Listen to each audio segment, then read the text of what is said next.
시간 함께 은혜 받으실 말씀은 잠언서 13장 1절로 12절 말씀입니다.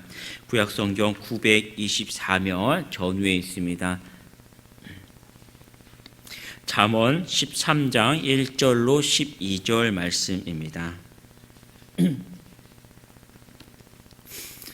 잠언서 13장 1절로 12절 말씀 천천히 함께 합독하도록 하겠습니다. 지혜로운 아들은 아비의 훈계를 들으나 거만한 자는 꾸지람을 즐겨 듣지 아니하느니라. 사람은 입의 열매로 인하여 복록을 누리거니와 마음이 괴사한 자는 강포를 당하느니라. 입을 지키는 자는 자기의 생명을 보존하나 입술을 크게 벌리는 자에게는 멸망이 오느니라. 게으른 자는 마음으로 원하여도 얻지 못하나 부지런한 자의 마음은 풍족함을 얻느니라. 의인은 거짓말을 미워하나 악인은 행위가 흉악하여 부끄러운 데에 이르느니라.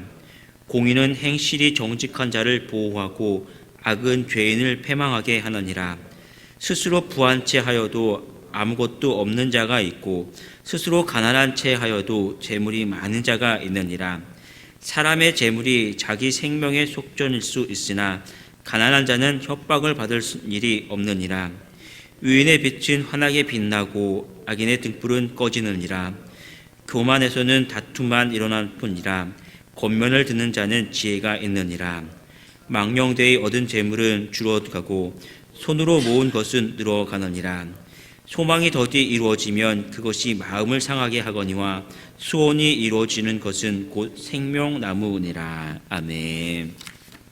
함께 봉독한 말씀을 중심으로 삶을 다스릴 줄 아는 지혜라는 제목으로 은혜를 나누도록 하겠습니다. 이 본문의 말씀은 이 다양한 이 삶의 교훈들을 기록을 하고 있죠.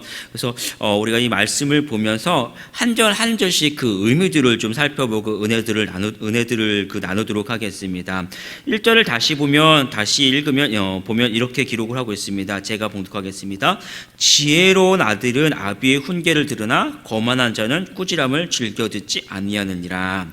지혜로운 아들이라고 표현을 하고 있죠. 우리가 아이들의 성장하는 모습을 보면 그 지혜로운 그 모습을 알 수 있습니다. 어떤 아이들을 보면 이 부모가 이렇게 야단을 치거나 훈계를 할 때 그 교훈에 양육에 이렇게 그대로 순응을 하고 따라가는 아이들을, 또 어떤 아이들은 이렇게 교사의 가르침을 받을 때 그대로 이제 잘 따라오는 아이들을 보면 그 어른들이 뭐라고 합니까? 이 아이는 참 똑똑하다, 지혜롭다라고 표현을 합니다. 아직은 다 세상의 이치를 다 알지 못할 때 부모나 어떤 교사나 먼저 된 사람들이 그들의 이제 어떤 것을 가르쳐 주면 그것들을 배우고 바로 습득할 때 사람들이 그 지혜를 습득하고 그러면은 그 앞으로의 남은 삶을 평탄한 길로 갈 수 있겠구나라고 그 먼저 된 사람들이 가르쳐 주면서 그렇게 알 수 있죠. 그런데 반면에 부모의 말을 듣지 않고 선생님의 가르침을 듣지 않을 때 어른들이 뭐라고 표현합니까? 너는 커서 대체 뭐가 될래? 라고 좀 짜증이나 화를 내면서 그런 식으로 표현을 하게 되는 것을 알 수 있죠. 먼저 된 사람이 볼 때 굉장히 나의 말을 듣지 않을 때 미련해 보이고 안타까울 때 그렇게 표현합니다. 내가 다 아는 것이 아니기 때문에 다른 사람의 이야기를 듣고 그 이야기를 그대로 습득하는 것이 아니라 분별해서 알아가는 사람이 지혜로운 사람이라는 것입니다. 반면에 내가 다 알지도 못하면서 내 말만 맞고 또 다른 사람의 말에 기울이지 아니하면 그 사람을 볼 때 어떤가 굉장히 답답해 보이고 미련해 보이는 것이죠.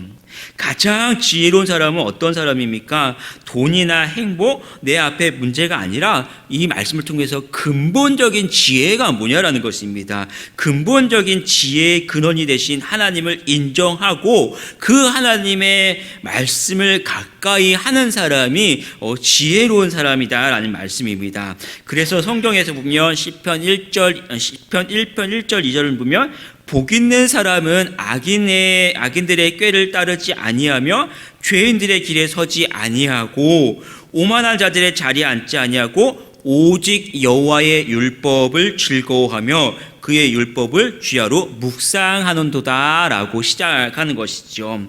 이 하루도 지혜의 근원 대신 하나님의 말씀을 가까이 하고 주야로 하나님의 말씀을 묵상하고 하나님의 그 지혜로 살아가는 우리 성도들이 되기를 축복합니다. 2절 3절 말씀을 같이 한번 읽어보겠습니다. 사람은 입의 열매로 인하여 복록을 누리거니와 마음이 괴세한 자는 강포를 당하느니라. 입을 지키는 자는 자기의 생명을 보존하나 입술을 크게 벌리는 자에게는 멸망이 오느니라. 말 한마디에 천냥빚을 갚는다라는 그런 말이 있죠. 신중한 사람은 곤란한 상황이 와도 그 곤란한 상황 속에서 말을 굉장히 신중하게 조심스럽게 해서 그 말로서 상대를 이해하고 그래서 그 고난을 면하게 되는 경우가 있습니다. 반면에 어리석은 사람은 어떻습니까? 말을 막 해서 괜찮은 상황 속에서도 그 말 때문에 상대의 심기를 건드리고 말 때문에 곤란한 상황을 겪는 그런 사람도 있지요. 어떻습니까? 말을 막 해서 그 말 때문에 내가 지키지도 못하는 약속을 해버린다거나 아니면 그냥 말을 막 하는 가운데 상대방의 어떤 비밀을 누설해버린다거나 아니면 말 때문에 다른 사람이 그 심기를 건드리는 이런 미련한 사람들도 있습니다. 그러면서도 그것이 잘못된지도 모르고 계속해서 말을 통제할 줄 모르는 이러한 사람들. 그러면 어떻습니까? 사람들은 그의 말을 믿지도 않고 또 저 사람은 왜 저래 하면서 저 사람과 함께 있기도 꺼리고 결국은 그 자신이 그렇게 말을 통제하지 못하는 그 자기 자신이 고통을 겪게 되는 미련한 사람이라는 것이죠. 이 말이라는 것을 보면요, 말은 우리 앞에 보이지 않지만 굉장히 다른 사람들에게 많은 영향력을 끼치고 있습니다.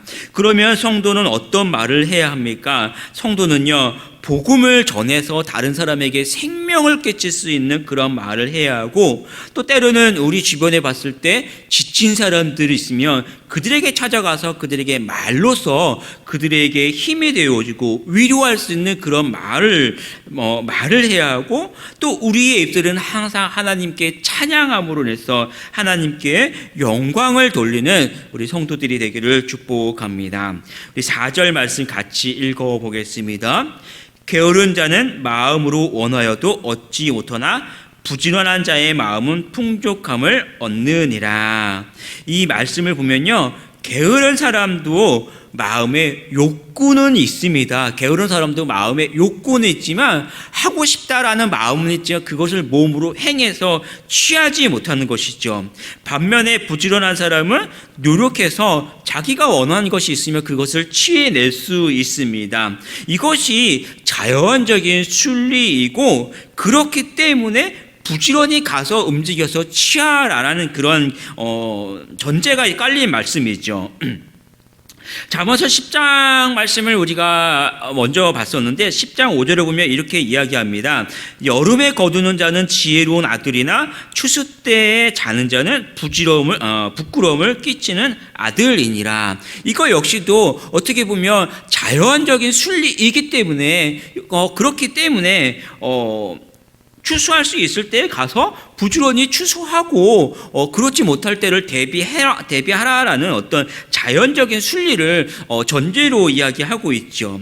그들이 지혜로운 것은 무엇입니까? 지금은 거둘 수 있을 때니까 자연적으로 가서 부지런히 가서 거둬들이고, 지금 보이지 않지만 추수할 수 없을 그때가 분명히 온다라는 이런 자연적인 순리를 이야기하고 있습니다. 그렇기 때문에 추수할 수 있을 때 부지런히 가서 수고해서 거둬들여라라는 그러한 이야기이죠. 그것이 지혜입니다. 다시 한번 말씀을 다시 생각해 보면 이 땅에 주님이 다시 오실 날도 얼마 남지 않았다라는 사실을 전제하고 있습니다. 이 땅에서 살아가는 동안 육신의 것이 아니라 영의 것을 더 많이 심고 부지런히 거둬들여야 합니다. 이 하루도 이웃을 더 많이 섬기고 복음을 더 많이 전하고, 그래서 이 땅의 것이 아니라 하늘의 상을 쌓아두고 주님이 오시는 그날에 그 상을 많이 누릴 수 있는 우리 성도들이 되기를 축복합니다. 5절 6절 말씀을 같이 한번 읽어보겠습니다. 5절 6절 의인은 거짓말을 미워하나 악인은 행위가 흉악하여 부끄러운 데에 이르느니라. 공의는 행실이 정직한 자를 보호하고 악은 죄인을 패망하게 하느니라. 의인과 악인, 공의와 악의 이 결과를 대조해서 보여주고 있죠. 이 말씀을 읽을 때 어떻습니까? 우리가 이 말씀을 읽으면요, 당연히 나는 의인이지라고 생각하고 있습니다. 나는 당연히 의인이니까, 그러니까 거짓말을 하지 않고 그러면 당연히 하나님께 복을 받고 보호를 받는다라고 생각합니다. 그런데 왜 내가 의인입니까? 왜 나는 악인이고 저주받을 것이다라는 생각은 전혀 하지 않고 당연하게 의인이고 복을 받는다라고 생각합니까? 왜 내가 의인입니까? 성경에서 말하는 의인이 무엇이냐라는 거죠. 성경에서 말하는 의인은 착한 행실을 하고 착한 사람이 의인이고 의인이 아니고 하나님의 백성, 하나님의 편 사람들을 의인이라고 표현하는 것이죠. 그러니까 우리가 내가 예수님을 믿으니까 이 말씀을 읽을 때 당연히 나는 의인이고 하나님의 보호를 받고 하나님의 복을 받는다라고 생각을 하는 것입니다.